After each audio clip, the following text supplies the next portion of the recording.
Hey, what's up, everybody? Welcome back to my channel. My name is Paul, the Canadian Snowman, here once again with geography. Now, we're on to the Maldives.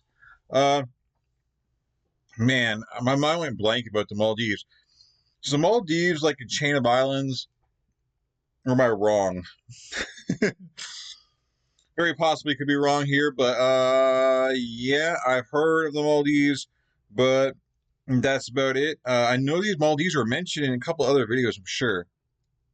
I just can't remember. But anyways, guys, please hit that like and subscribe button. Doing every country in the world here. And right now, it's the Maldives. So you guys are up, but to learn some cool, interesting stuff. At least I hope so.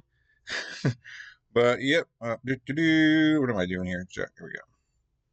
3, 2. What am I doing? What is this? I don't know. Hey everybody, GeographyNow.com is finally launched, and since you guys asked for it, we made you guys Geography Now notepads and buttons. Stop by the website if you'd like to get one. Thanks for the support, guys. For years, you guys have been... Okay. That threw me off. Like, did I just, like, start on a commercial? I guess I kind of did. All right. Anyways. There you go.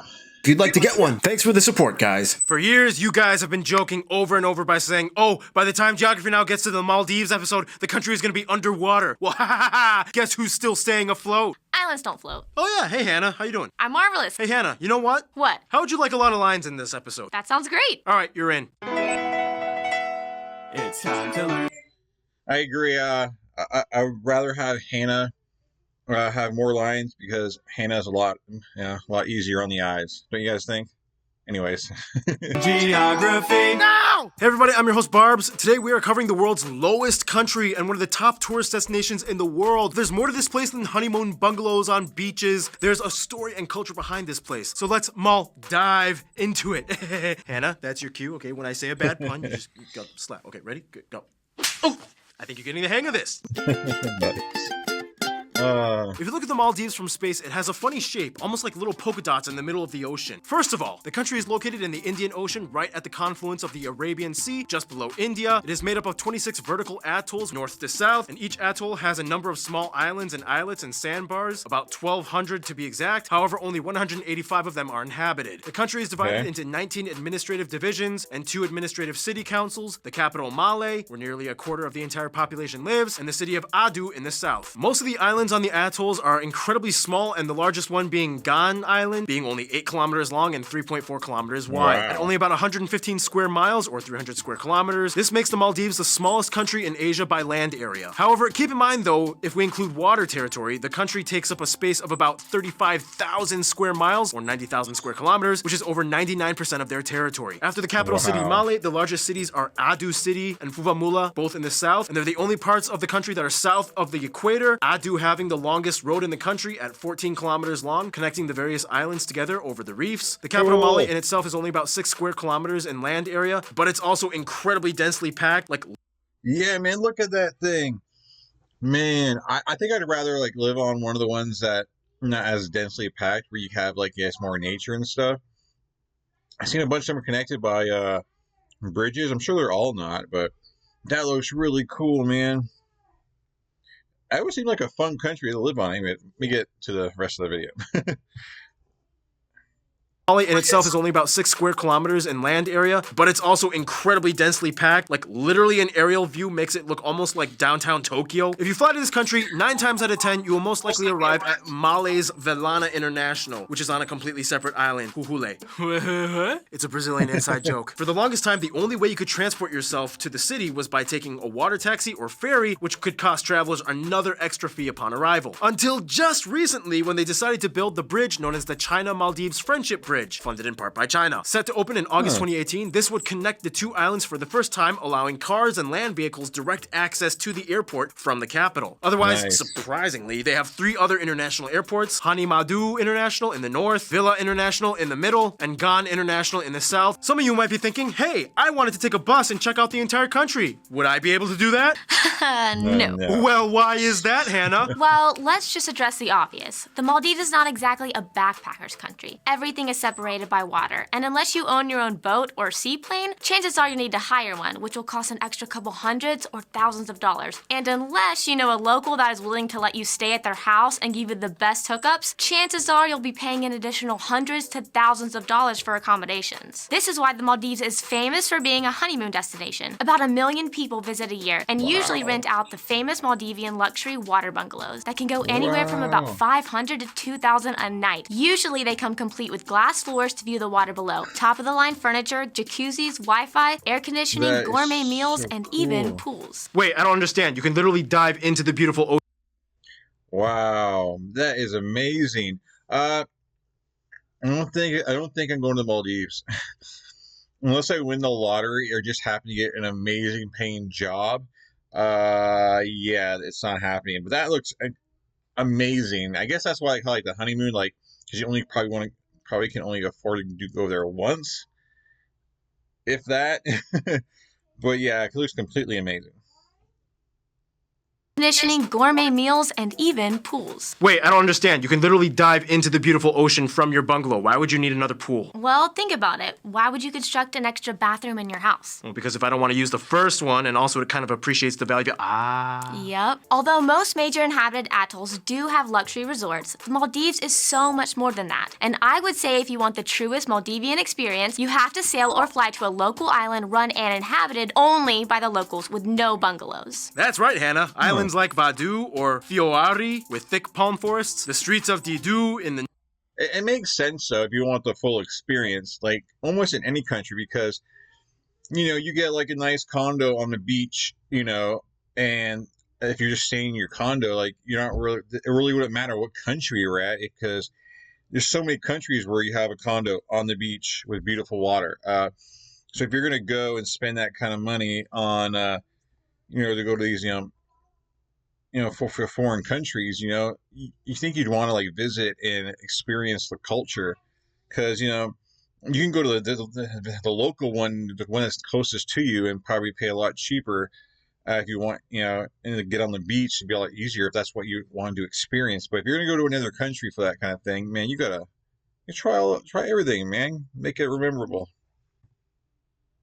Islands like Badu or Fioari with thick palm forests, the streets of Didu in the north, where you can watch local kids play soccer at the sports field. Oh, and what's this place? Kalaidu? It's pretty big and spacious with a nice lagoon, but no major resorts. It looks like you just searched Google Earth and chose any random secluded island. Yep, that's exactly what I did. And get back to work, Ken. Otherwise, Hannah, how would you like to mention the top notable sites? I would. Male's Friday Mosque and the Golden Dome Huhu Male Mosque, the Tsunami Monument, the President's House, the Victory Monument, Republic Square, the historic battleground of the Utimo Ganduvaru, the damaged Buddhist stupas, the Vasho Veo Pool, and if you're curious, you can stop by this island where they throw all their trash. But yeah, other than that, every notable site is like a luxury bungalow villa. So now we're gonna try to give you some real good native Maldivian stuff. Okay. Luckily, nature does not disappoint. Let's discuss that. Thank you, Hannah. Being the lowest country in the world, their highest point is only about 2 meters, has its advantages and disadvantages. First of all, the atoll chains that make up the country are split into 3 general sections divided by the Cardiva Channel in the north and the 1.5 degree channel in the south, named after the line of latitude that separates it. The island lies on what is called the Chagos Laccadive Ridge, an underwater volcanic plateau that stretches all the way from the southern tip of India into the middle of the Indian Ocean, close to the central Indian Ridge fault line. This plateau holds what is called the Chagos Archipelago, which contain the islands that make up the Maldives, as well as the Chagos Islands, or British Indian Ocean Territory, administered by the UK in the south, and Lakshadweep in the north, administered by India. The islands are too small to harbor any rivers, but some islands have small lakes and ponds, and the highest point of the country would most likely be the sand dunes of Hitadu Island. These can only reach up to about 2.4 meters. Whew, all right, triple shot of espresso break. You know what time it is? Noah, you know the deal. Take it away. Okay, was there any like tsunamis there? Like, as you think of tsunamis, since like the highest point is only 2 meters, like a tsunami probably just wipe everything out, because how tsunamis are. So I'm just curious if it does get hit by tsunamis. Just curious. Anyone ever go there?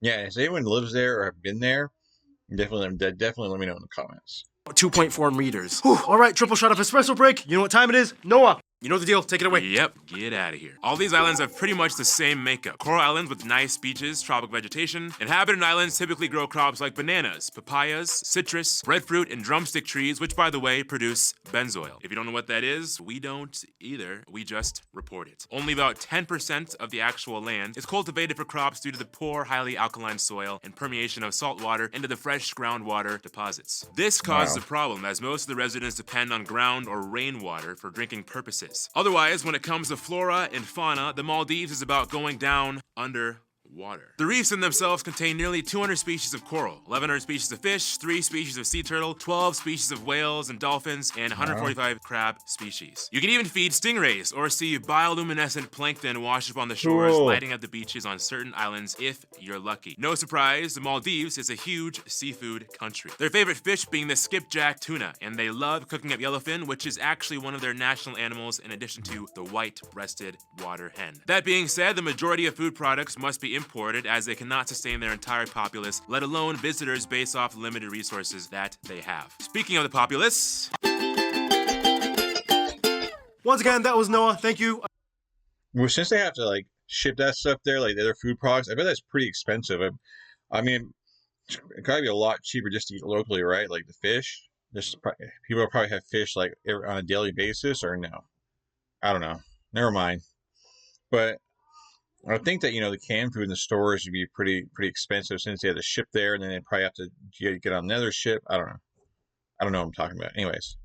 Follow him on Instagram, send him fan mail, whatever you want. You can find me. All right, so now we reach the most enigmatic aspect of the Maldives, the Maldivians. Who are they and what's their story? Well, first of all, the country has about 450,000 people and is the smallest country in population in Asia. The country's citizens make up somewhere around 80% of the population and identify as ethnically Maldivian or Divehi, whereas the rest of the population are foreign expats and some illegal immigrants, mostly coming from Sri Lanka, Nepal, and Bangladesh. They use the Maldivian rupiah as their currency. They use the types A, D, G, J, K, and L plug outlets. When you have a ton of tourists, you kind of have to accommodate and be creative. And they drive on the left side of the road. Now, before we move on, we might need to explain first what exactly an ethnic Maldivian is. Well, for one, the Maldivians are part of the broader Divehi ethnic group, which are kind of separated into 3 categories. The main group, located on all the islands from the top to Lamu, which make up about 70% of Divehis. The southern group, which inhabit the 3 southernmost atolls of the Maldives. They have a different accent and are closely related to the original Maldivians. And finally, the Minicoy, or the northernmost people, which used to be part of the Maldives, but then they seceded themselves to India and became part of the Lakshadweep Union territory. It's kind of like what Mayotte did with the Comoros. Yeah, I know. Don't remind me. The language they speak is called Divehi, a cousin of Sinhalese. It has kind of like a slight Arabic mix to it, and they write in a script called the Tana, which is also inspired off of Arabic. They used to have their own ancient writing system, but just like Javanese and Indonesia, it died out in the 20th century. Yeah, I know. Don't remind me. Otherwise, English is widely spoken, especially in the tourism sector. Unfortunately, freedom of religion is not quite exactly existent in the country. The country's official state religion is Islam, practiced or at least claimed by over 98% of the population. And by default, all citizens, by decree of the Constitution, are required to be Muslim. They are not allowed to renounce or convert, and non-Muslims are almost never granted citizenship. Non-citizens and visitors, of course, are free to believe whatever they want, but they are not allowed to publicly proselytize or practice anything other than Islam. Which is strange, because for the longest time, the Maldives was a heavily Buddhist country for centuries. We'll get into that later. Culture-wise, they are So what would happen, you're there, and I guess, I don't know, you're a Christian and you're like praying to a cross or something like publicly. Like, can you get like arrested for that? Because there's not freedom of religion. That's interesting. I'm just kind of curious, like, can we just get like a small fine or something? I don't know. Or maybe they just say, hey, please don't do that. I don't know. Maldives was a heavily Buddhist country for centuries. We'll get into that later. Culture-wise, they are seafarers, ocean people. If they aren't sailing the traditional Doni boats, they're swimming or fishing, making crafty oar blade patterns, using swing beds, making lacquerware or pattern mats. And don't be shocked to find people dancing on the beach, playing music with the strange bubul tarang instrument. Which brings us to history. We don't have enough time to get into it, but in the quickest way I can put it, Girovaru people, the first settlers, come in from South India. The arrival of the Sinhalese people, medieval, the first royal dynasties, Buddhist period, lunar dynasty, conversion to Islam, the Portuguese come in, British protectorate, country becomes a republic, tourism starts in the 70s, reign of President Mamun, the 2004 tsunami, democratic elections in 2008, post-tsunami development boom, and here we are today. In addition, I guess that kind of answers my tsunami question. So, anyways, thank you. Damn. tsunami, democratic elections in 2008, post-tsunami development boom, and here we are today. In addition, some famous or notable Maldivian people throughout history might include Ibrahim Nasir, Yamin Abdul Gayoom, Mohammed Nasheed, singer Unusha, Yuma Mohammed, Sunita Ali, Sizan Ali, Ali Ramiz, Naifaru Tohoko, Nazmi Johnston, Hassan Saeed, Ahmed Ridwan, and Yamin Rashid. Whew, all right, that was quite a few interestingly pronounced names. Let's move on to the friend zone. India, Now, the Maldives is a high tourism country, but they are also a very high. I'm gonna guess India is the best friend, and go out on a limb here. Now, the Maldives is a high tourism country, but they are also a very high diplomatic country as well. The UK is probably the closest European friend, as they still hold ties from being a British protectorate. However, things got a little weird after they decided to leave the Commonwealth. With India, it's complicated because in the past, they have accused India of interfering in their affairs, and India has shown bitterness in the past with them doing things like declining the renewal of Indian visas and reaching out to Pakistan. Nonetheless, India is still a huge player in aid and support, and as much as they disagree, India has to kind of strategize their diplomacy before China gets too cozy with them, especially after building that bridge. The UAE and Singapore are like the superhero friends that they look up to. They are the biggest import partners, and they really aspire to become something like them. You know, a nation limited in space and resources, yet diversified and thriving economically. They always watch them and take notes. When it comes to their best friends, however, most Maldivians I have talked to have said probably Sri Lanka. The two countries have a long history and shared culture. They both... I admit it, I was wrong. I'm sorry if I offended anybody. I'm sorry. Apparently, India is not very good relations, I guess.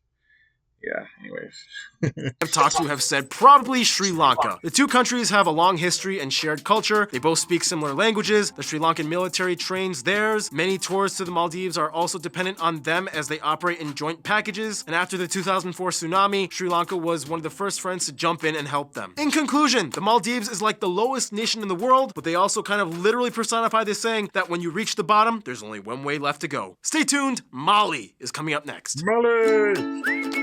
Well, you have it, the Maldives. Definitely very interesting. I guess you don't really have to worry about neighbors since you're an island country, but I can definitely see why there are, I guess, jokes or whatnot about, down the line the Maldives might not exist. If they get, glaciers and stuff, you continue to melt and the, sea levels rise and stuff like that. I get it. But definitely a beautiful country, and it'd be interesting to live there. They kind of like island hop and stuff. I think I've said it before in I think there's a different country that would kind of have like a similar situation. But yeah, definitely beautiful. Yeah, I definitely see that being like a very popular honeymoon spot, man. Because yeah, those like huts on the water there on the stilts, man. Yeah, you guys. I'm assuming you get like Wi-Fi and stuff there, right? And it probably has TVs and stuff. I'm sure. Yeah, it's I am pretty sure if it's a honeymoon spot, they probably have everything, and then you probably have like room service and all that cool stuff, I'm sure. But anyways, guys, please hit that like and subscribe button below. Let me know if anybody has any experience with the Maldives. Let me know below. That'd be pretty awesome.